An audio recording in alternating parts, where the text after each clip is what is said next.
Por que tantos empresários trabalham tanto e continuam no vermelho? Esse é o nosso bate-papo. Nós vamos conversar um pouco sobre isso hoje, tá? E eu espero que seja produtivo essa nossa reflexão. Repetindo, por que tantos empresários, tantos empreendedores trabalham tanto e continuam no vermelho? Evidentemente que o nosso contexto, o trabalho que a gente faz, a gente assume a responsabilidade pelos resultados que a gente tem. Você poderia até dizer o seguinte: Levi, mas tem coisas que a gente poderia considerar governo, olha, se eu fosse fazer isso, eu costumo até dizer o seguinte: eu não sou deputado, e também a gente sabe o seguinte, que quando a gente parte para essa seara, o que acontece? Muita coisa que às vezes você poderia fazer, certo?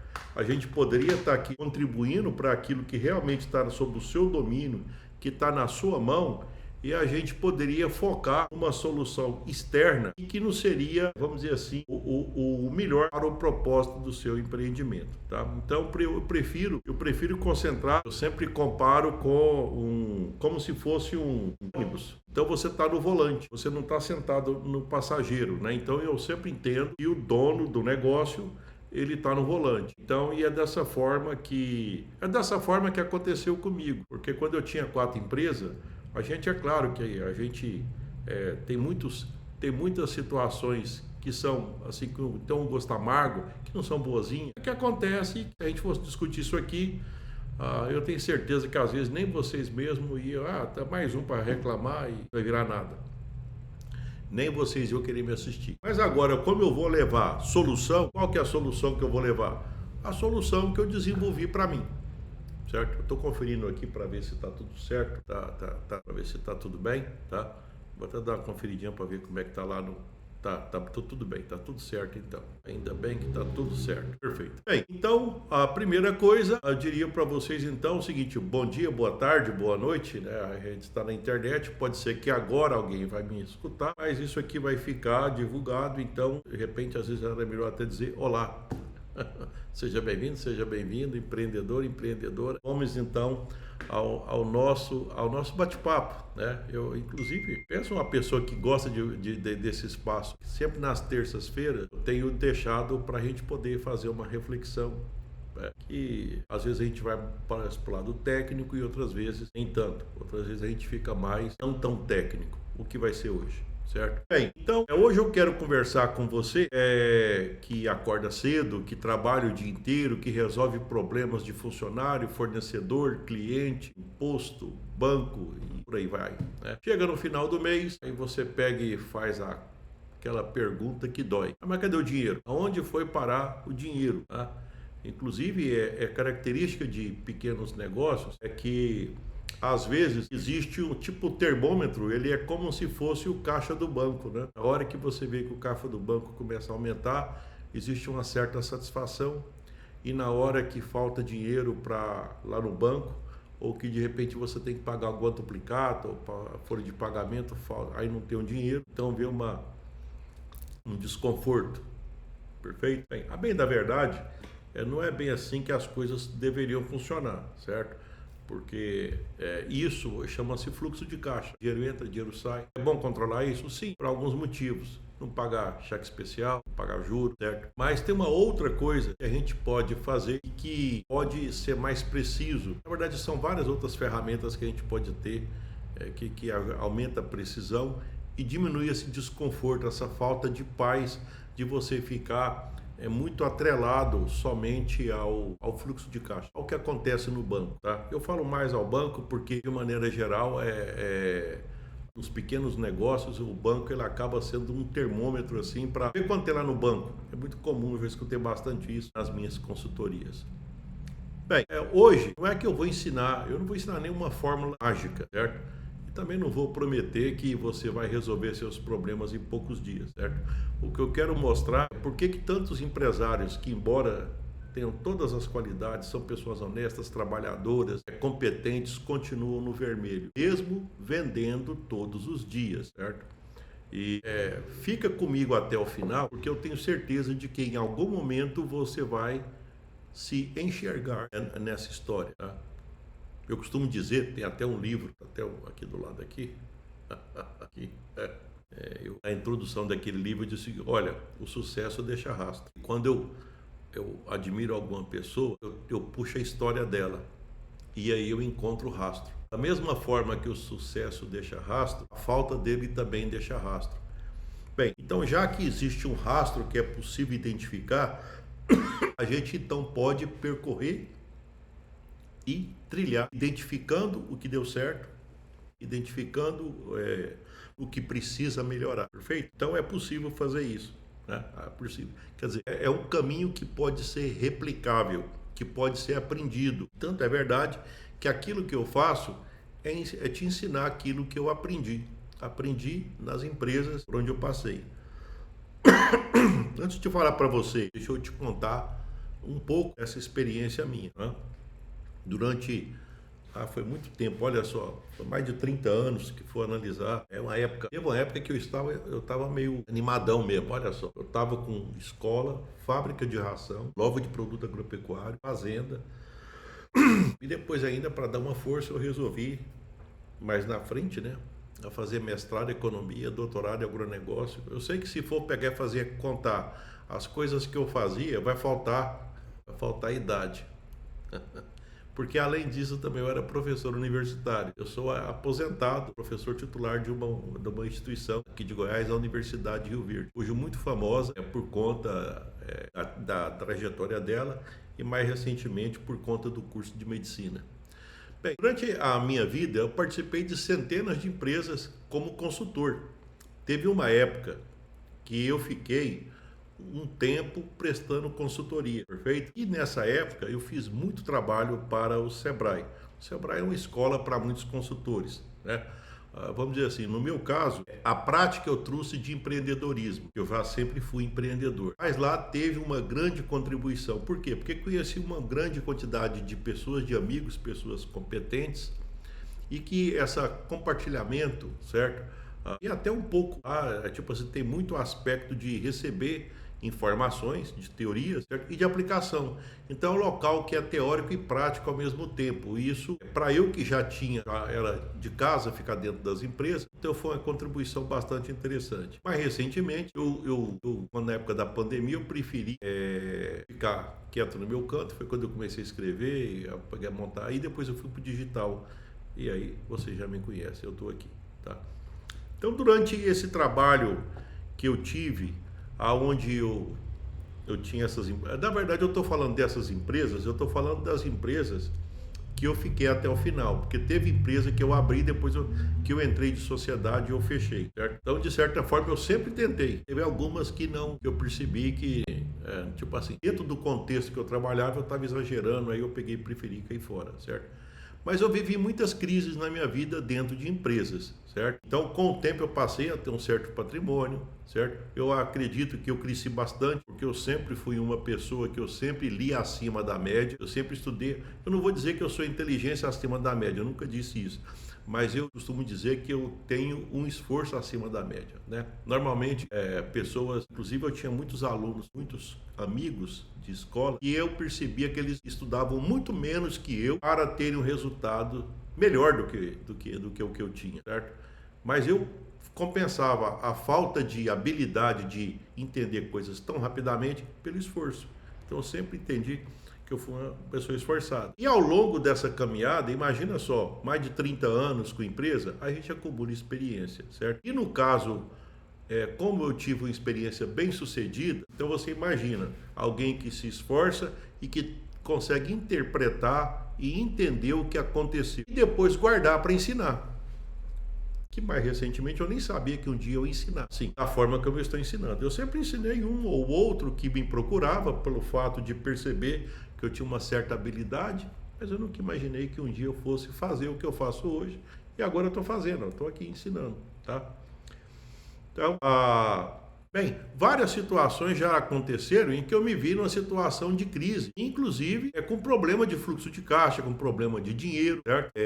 Essas coisas acabam que a gente tem aquela pressão emocional, então tem a questão de propósito, você tem que acreditar em alguma coisa, né? Tem hora que no início, quando a gente é mais assim, tá no início da empresa, será que eu devo acreditar tanto? Será que eu não estou exagerando? Será que já não era hora de, sei lá, tem hora que eu estou achando, nem sei se é verdade, que eu deveria seguir esse caminho, ter disciplina, todo dia estar trabalhando, tá? Ter consistência, mesmo tem dia que você quer, tem dia que você não quer, e por aí vai, né? Resiliência, as coisas tem dia que não dá certo, coisas de empreendedor. Então, para mim, isso é coisa comum.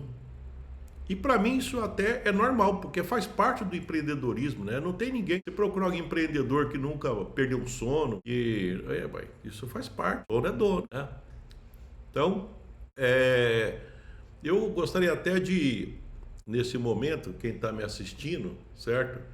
Fazer uma pergunta. Quem está assistindo pode responder no chat, ou depois pode responder, porque fica gravado nas minhas redes sociais. Você sente que trabalha muito mais do que ganha? Tá? Você pode dizer, depois, eu vou ser, porque isso aqui vai ficar gravado, trabalho mais do que ganho. Tem até uma expressão de um amigo meu que ele fala o seguinte, tá? Esse é um amigo meu que eu conheci e ele é uma pessoa que ele é admirável. Ele virou empreendedor depois de um certo tempo. Ele trouxe o Chester, uma marca, uma linhagem de frango dos Estados Unidos para o Brasil. E depois acabou que ela foi devolvida e ele desenvolveu essa linhagem e ele fazia parte dos Estados Unidos aqui, do Chester. E ele é um especialista, doutor em genética, né? Hoje ele é empreendedor, produz ovos férteis, ovos que quando chocado viram os pintinhos, tá? Então, certa vez ele comentou comigo o seguinte: olha, eu acho que eu ganho mais do que eu preciso, mas muito menos do que eu mereço. E você tem essa sensação que você, pelo esforço que você tem, certo? Tipo assim, eu trabalho muito mais do que eu ganho, certo? Se você acha, se você concorda, pode escrever nas minhas redes sociais. Eu trabalho muito mais do que eu ganho, que na hora que eu bater o olho lá, eu já sei. Esse é dos nossos, certo? Eu também tenho essa mesma sensação, certo? Que trabalho muito próximo àquilo que, né?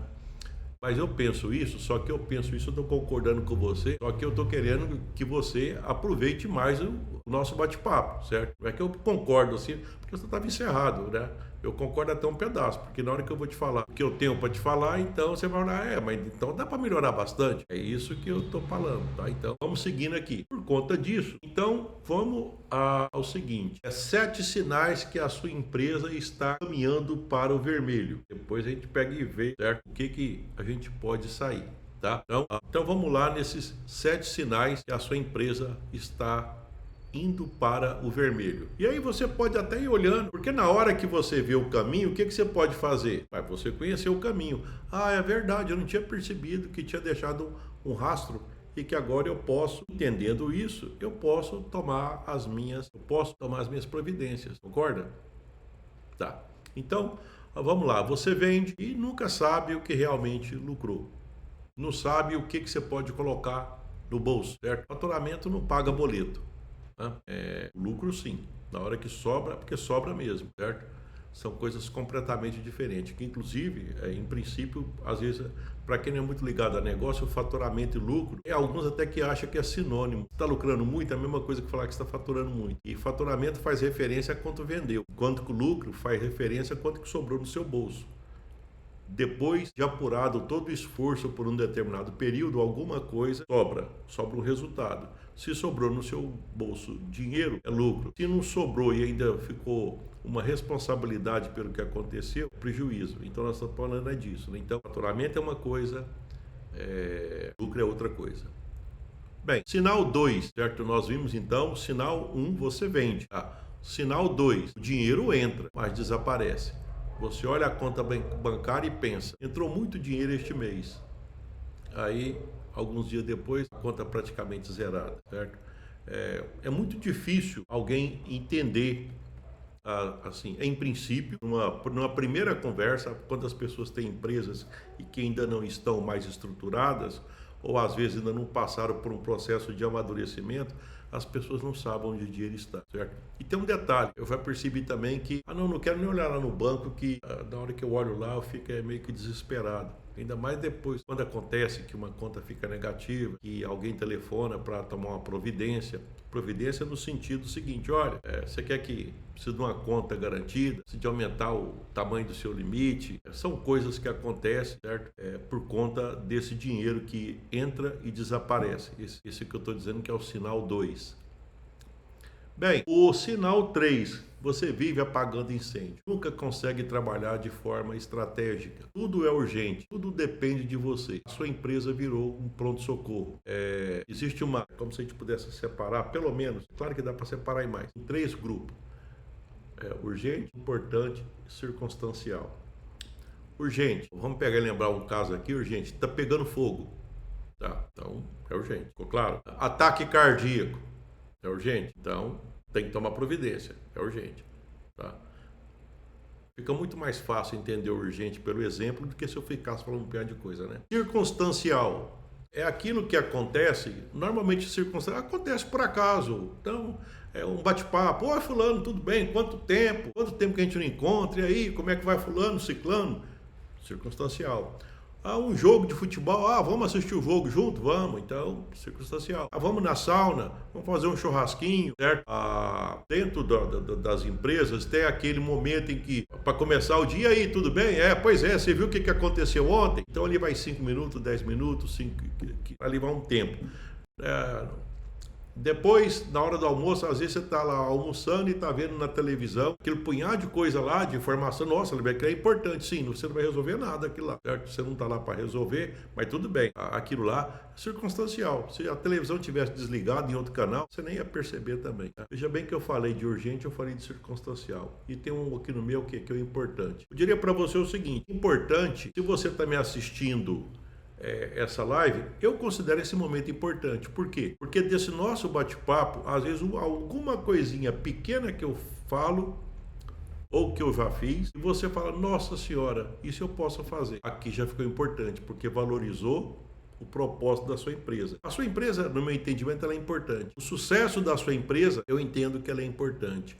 O seu sucesso pessoal, ele é importante, quer dizer, o sucesso pessoal empresarial, ele é importante. E quanto tempo você passa aqui no importante? Eu diria para você o seguinte: de maneira geral, eu já vi algumas pesquisas que mostram que, de maneira geral, as pessoas ficam menos de 30% no importante.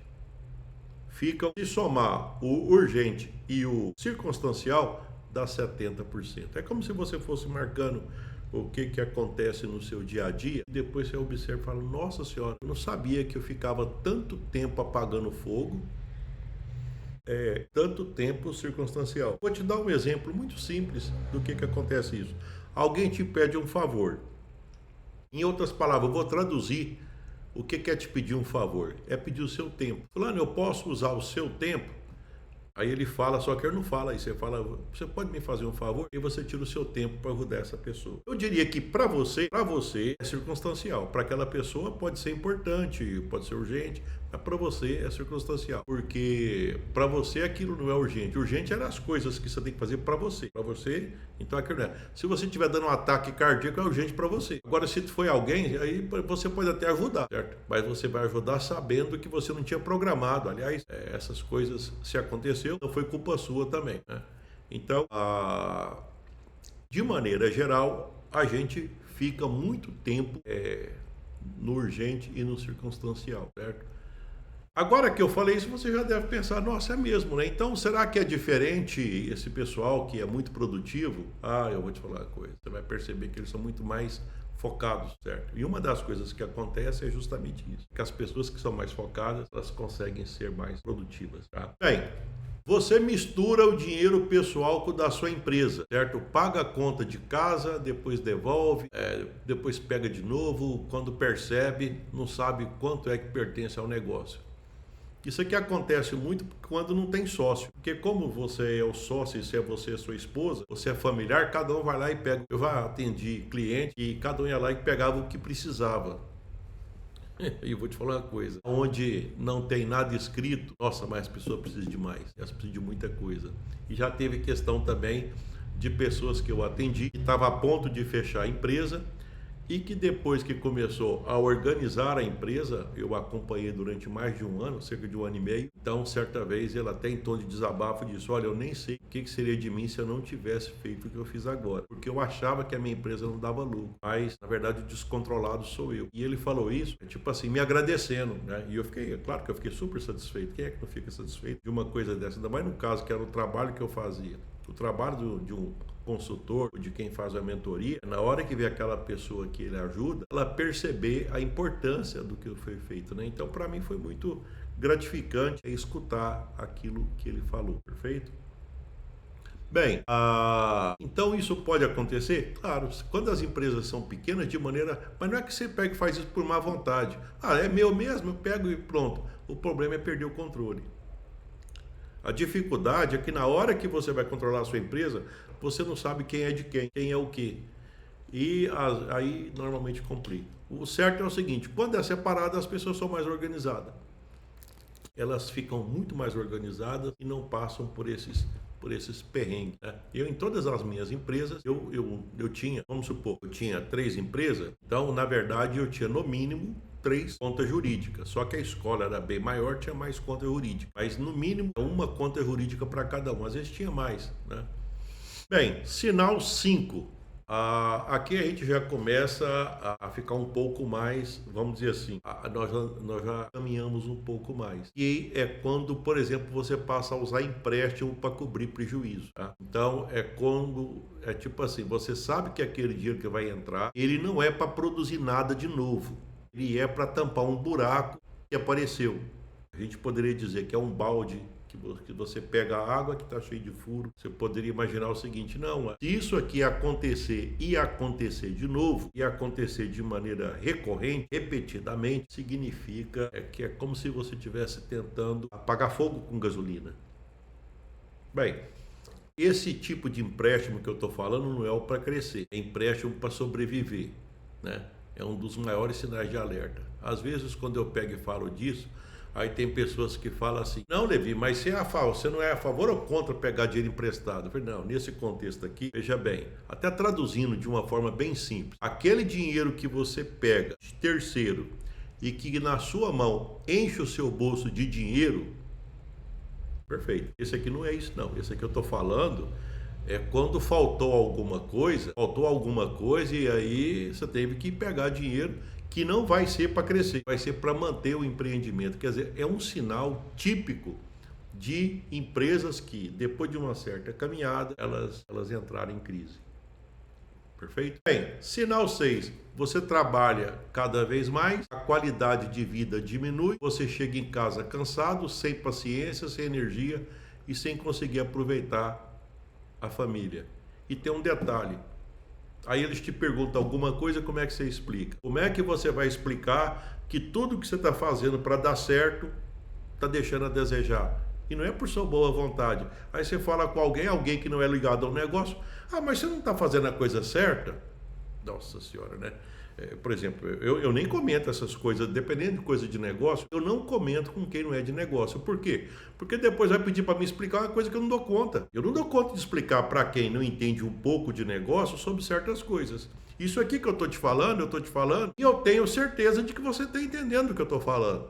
Agora tenta explicar para alguém que é funcionário de carteirinha, que é CLT. Você vai tentar explicar, eles vão: é por isso que eu não mexo com negócio. Não, isso dá dor de cabeça demais. Não tem como você explicar, ué. Então, vamos imaginar, se você está com problema e se a sua família não participa ativamente da sua empresa, certo? Vai ter uma certa dificuldade. Aí você não tem com quem compartilhar esse sentimento, certo? No meu caso aqui é fácil, porque eu sou do ramo, então...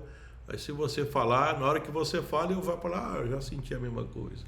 Eu vou sentir. Só que tem um detalhe: tem muita coisa que eu sei, eu gosto muito até daquela expressão: o resultado que você ainda não tem é o resultado de um conhecimento, e não é culpa sua, o resultado que você não tem, mas é a falta de conhecimento que você ainda não tem, mas que pode passar a ter. certo? Então, na hora que você tiver esse conhecimento, o seu resultado vai mudar e vai mudar para melhor, certo? Só esse bate-papo nosso aqui, eu tenho certeza que já vai fazendo, olha, eu estou percebendo que eu estou seguindo exatamente a caminhada de quem está brilhando para o lado do vermelho, certo? Eu poderia estar falando de uma outra caminhada também. Mas e se você conhece as duas caminhadas, o que você faz? Bem, agora a gente pode estrategicamente interferir na caminhada. É por isso que eu estou fazendo esse passo a passo. Perfeito? Bem, ao sinal 7, você perdeu a tranquilidade. Mesmo quando vende, mesmo quando o movimento aumenta, existe uma preocupação constante. Será que vou conseguir fechar o mês? Isso se você fizer fechamento de mês. Porque se não fizer, vai fazer diferença, né? Bem, se você identificou com 3 ou mais sinais desses que eu te falei, isso significa o seguinte: você não é um empresário ruim, não tem nada a ver, não precisa, isso não é para mim, não é isso não. Apenas que você está pedindo ajuda. Se você está me seguindo até agora e está assistindo, isso só comprova aquilo que nós estamos falando. Só vamos pegar e lembrar bem do que eu falei, para ficar bem claro. Porque senão depois, às vezes, olha só, o sinal 1, vende, mas você não sabe quanto lucrou. Sinal 1, vender você vende. Sinal 2, dinheiro entra e desaparece. Sinal 3, você só fica apagando fogo. Sinal 4, está misturando dinheiro seu e da sua empresa. Sinal 5, usa empréstimo para cobrir prejuízo. Sinal 6, trabalha demais. Trabalha cada vez mais e a qualidade de vida sua só diminui, certo? Sinal 7, perde a tranquilidade, certo? Mesmo quando você vende, mesmo quando o movimento aumenta, existe uma preocupação constante. Será que eu vou fechar? Se é que faz essa conta. Perfeito? Bem, então eu te falo nesse momento o seguinte: eu coloquei esses 7 sinais para dizer o seguinte: olha, você começa a resolver um problema quando você entende o que está acontecendo, certo? Quando eu vejo, por exemplo, aquela foto de um iceberg, aquele gelo que fica lá no mar e que fica uma pontinha do lado de fora, certo? Então eu sempre penso o seguinte: imaginando lá a sua empresa, aquilo que você observa é como se fosse aquele pedacinho do lado de fora. Aí você fala, eu tenho que fazer um punhado de coisa. Não, calma. O problema é que você está vendo lá em cima, é o que está fora d'água. E o resto que você não está vendo? E aqui eu estou te alertando para o resto que você não está vendo. Então eu te pergunto o seguinte: quando é que você vai resolver realmente o problema? É quando você enxerga a ponta do iceberg ou quando você tem a noção do tamanho do iceberg? Aí quando você enxerga todo, aí você consegue realmente tomar providência em relação a isso, certo? Então eu acredito que nesse primeiro momento, certo, eu gostaria de deixar bem claro isso para você, certo? Então, que primeiro, antes de fazer qualquer coisa, antes de tomar qualquer providência, parece que a vontade que tem me ensina a coisa certa. Olha, se você tem 2, 3, 4, 5 anos, pelas pesquisas que eu tenho das pessoas que me seguem, elas têm já um certo tempo de empresa. Bem, elas têm um certo tempo de empresa, elas estão trabalhando, as coisas estão acontecendo. E o que está acontecendo é por conta da gestão, por conta da mentalidade que a pessoa está tendo naquele momento, das ações que ela está tendo. Se eu falar para você, em uma conversa de um pedacinho, você acha que eu vou mudar a forma de pensar dessa pessoa? Então, e outra coisa também, aqui eu lembro assim, olha, se você achar que dinheiro resolve para resolver o problema da empresa, se eu tivesse mais dinheiro. Bem, então me explica por que eu já trabalho há uns anos, certo? Mais de 30 anos entre empreendedorismo, tudo, mas assim, acompanhando outras empresas, certo? De uns 2013 para cá. Então, acompanhando essas pessoas, por que elas têm um segundo financiamento que foi usado para cobrir o primeiro? Por que elas têm um terceiro usado para cobrir o segundo? Por que elas têm um quarto utilizado para cobrir o terceiro? E olha, eu vou te falar uma coisa. E tem um detalhe, tem alguns acúmulos. Não, aí tem as opções.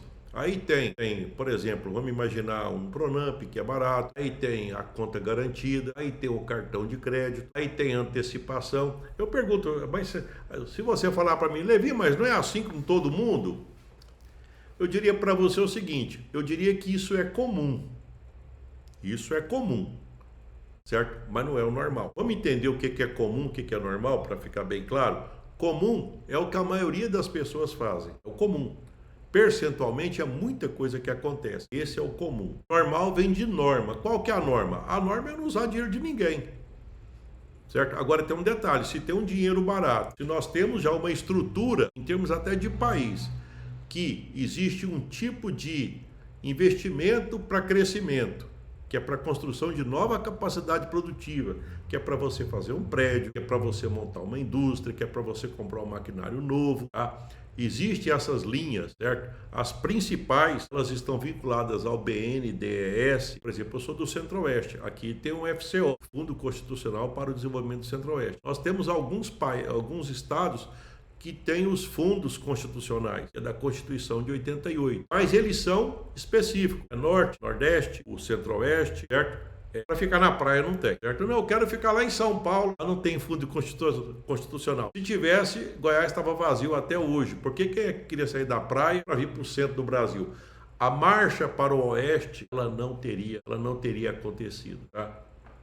Então, o que eu diria para você é o seguinte: essa fase que você está, certo? E nós analisamos 7 sinais, certo? É para mostrar assim, na hora que você entende, tem consciência do que está acontecendo, isso é comum para todas as pessoas que estão passando pelo que você está passando. É o comum. É seguir esses 7 sinais. Se eu conversasse ou se você pegar, mandar o link desse vídeo para alguém e pegar e falar, olha, você concorda com isso? Ah, eu vou te falar uma coisa. Eu perguntar lá, pelo menos 3, 4 destes sinais você tem? A pessoa vai dizer, claro que eu tenho. Ela vai concordar, certo? Bem, eu vou continuar esse assunto na parte 2. Eu vou separar esse vídeo em 2 partes, por conta até para abrir, para facilitar, porque senão ele fica muito pesado e fica difícil de ser acessado nas redes sociais, certo? Então, por isso, eu te convido certo? Nós vamos parar por aqui, mas volta e acompanha que eu vou colocar o mesmo nome, certo? Esse vídeo aqui ele vai chamar, né? Por que tantos empresários trabalham tanto e continuam no vermelho? Parte 1. E eu vou continuar na parte 2, tá? Tô te aguardando lá.